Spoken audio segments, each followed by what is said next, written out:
মানুষদের অসহায় বৃদ্ধ অসুস্থ মানুষদের তার আস্তানায় নিয়ে তাদের কিডনি বিক্রি করে অঙ্গ প্রত্যঙ্গ বিক্রি করে সে সারা দেশবাসী এবং বিভিন্ন মানুষের কাছে মানবতার ফেরিওয়ালা সেজেছে। কিন্তু প্রকৃতপক্ষে সে যে একজন নরঘাতক, এমনকি বাংলা ফিল্মের খলনায়ককে সে হার মানিয়েছে। সে মানবতার হত্যাকারী। এবং আজকে দেখা যায় যে এই মিডিয়া সাংবাদিকদের মাধ্যমে আমরা জানতে পেরেছি যে সে সাধারণ মানুষ এমনকি বাচ্চা অসংখ্য মানুষের কিডনি বিক্রি করেছে। সে সিটি কর্পোরেশনের সার্টিফিকেট জাল করে মৃত্যুর সনদ দিয়েছে। এমন কোনো অপকর্ম নাই। অপরাধ জগতের অন্যতম এক বাদশার নাম হলো মিল্টন জামাদ্দর। সে সাধারণ মানুষদের সিম্পিতি আবেগ অনুভূতিকে কাজে লাগিয়ে মানবতার ফেরিওয়ালা সেজে প্রকৃতপক্ষে মানবতাকে সে হত্যা করেছে।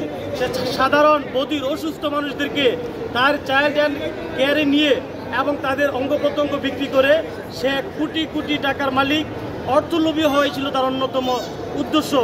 এই মিল্টন আপনারা সবাই জানেন যে তার পিতাকে সে মারাত্মক বেদম প্রহারের কারণে গ্রাম থেকে বিতাড়িত হয়ে সে শূন্য হাতে ঢাকায় এসে সে অবৈধভাবে বড়লোক হওয়ার নেশা এই নরহত্যার পথ বেছে নিয়েছে।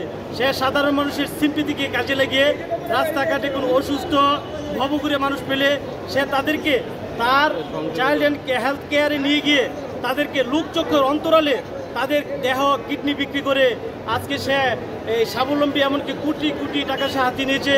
জোর জবরদস্তি করে সে সম্পত্তি মালিক করছে।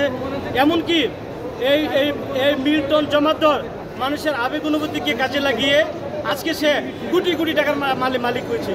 এবং আজকে সে শুধু মানবতার একজন নরঘাতক নয়, একজন নৃশংস হত্যাকারী।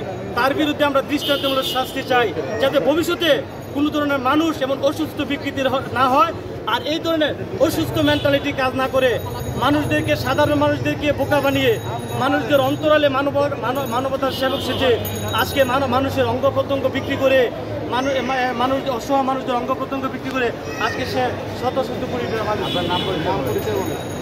আমি আমি একজন নিয়মিত প্র্যাকটিশনার, কিন্তু একজন অন্যায়কারীর বিরুদ্ধে সর্বদা আমি সোচ্চার। আমি একজন মানবতার হত্যাকারীর বিরুদ্ধে এবং যে কোনো অন্যায়ের বিরুদ্ধে আমি সদা সর্বদা সোচ্চার আছি, সোচ্চার থাকবো।